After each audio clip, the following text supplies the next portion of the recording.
Hey everyone, Calvin here.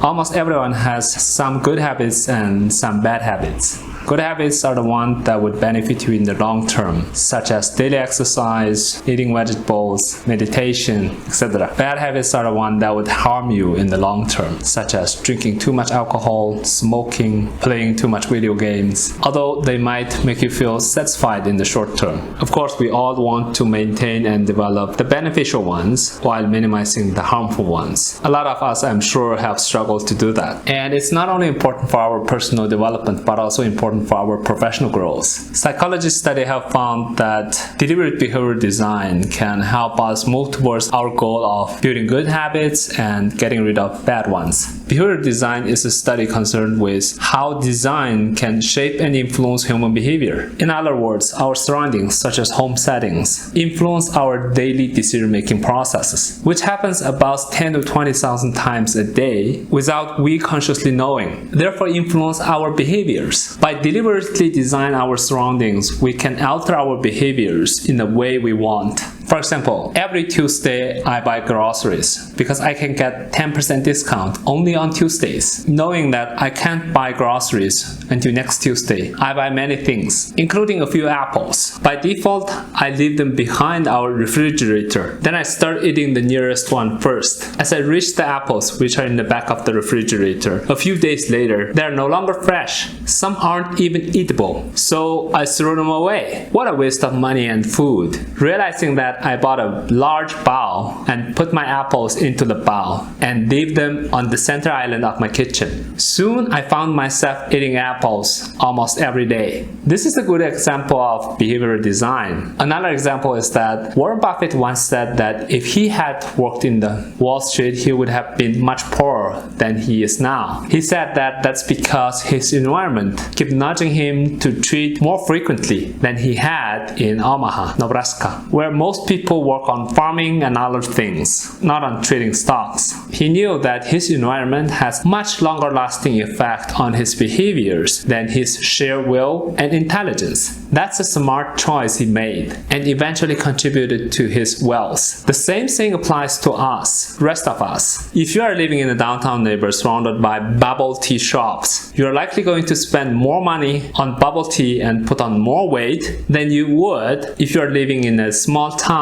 where the nearest ice cream store is 20 minutes away. This is also why many successful always say that they're successful because they're surrounded by intelligent, smart, and positive people. We think that we're making our decision and behaving at our will 100%, but that may not be true. Our behaviors are always heavily influenced by the people around us through peer pressure, social conformity, and other psychological effects. See this behavioral experiment. You'll be amazed by how our behaviors can be influenced by others surrounding us.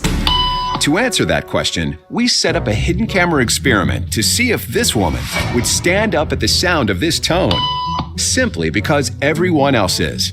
You might be thinking you'd never go along with this. Or would you?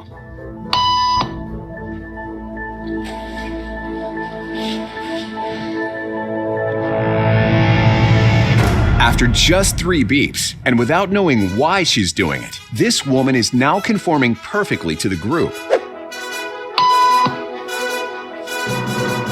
But what happens if we take the group away?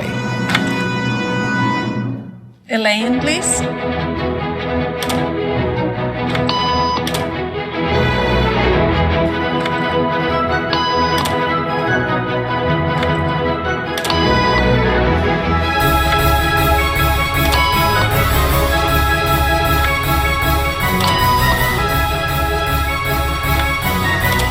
Okay, now she's alone. The crowd is gone and nobody is watching her, except our hidden cameras. What do you think she'll do?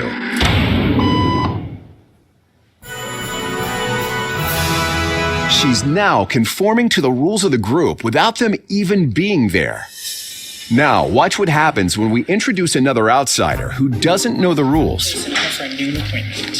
Have a seat and they'll be out in just a couple minutes. Great, thanks so much.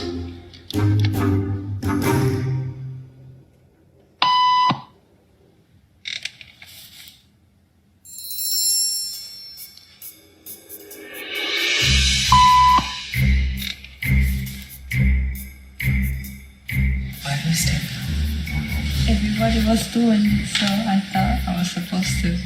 Think she'll teach the new guy what to do?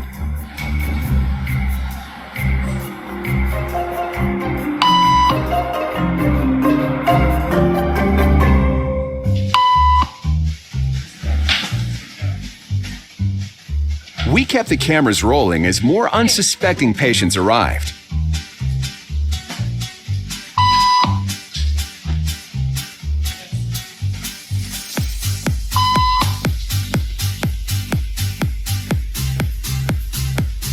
And slowly but surely,